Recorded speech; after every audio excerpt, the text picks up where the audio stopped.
Welcome to Insights Live. I'm Rebecca Selby, and sitting with me right now is Erik Johnson, Vice President of Technical Strategy for Epicor. Erik, how are you doing? Really good. Great show so far. It's Gotta good say. to see you again this year. It's great to be back. I have some questions for you. We're going to talk about cloud, a lot about it. So can you tell me, what are customers looking for in cloud-based solutions? First and foremost, they're looking for just flexibility. Every customer is in a different situation. They might want to look for buying a software system. They might want to look at subscribing to a service. And so the financial flexibility these days is great. And the nice thing about Epicor ERP is you don't have to make a choice between getting maybe a less than perfect solution in the cloud versus a less than perfect solution on-prem. It's the same system.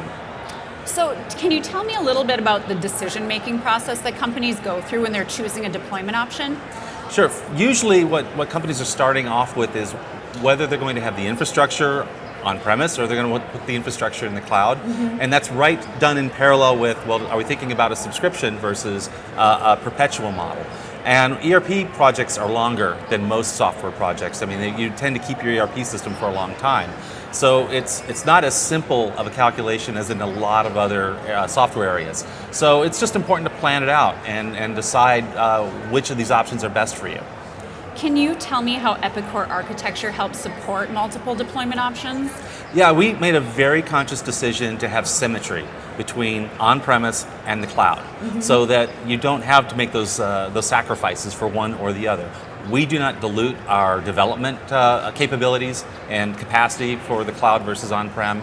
And I'm a big believer that every dollar we spend to make our products work better in the cloud helps our on-premise customers as well. The software will run faster. It's easier to operate. It's easier to deploy.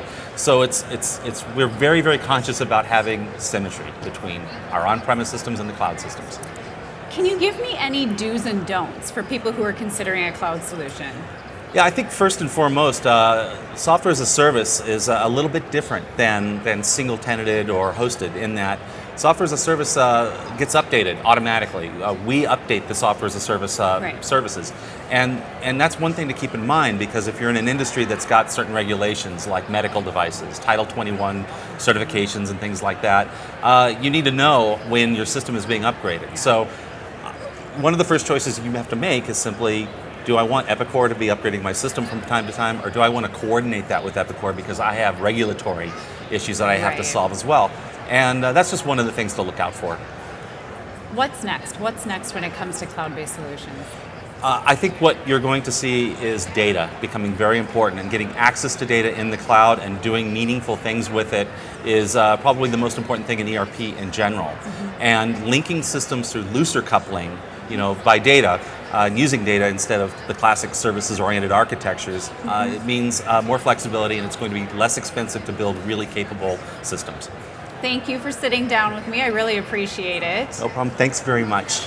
If you have any questions about what we've talked about today, about cloud-based solutions, or any other ERP from Epicor, please visit epicor.com.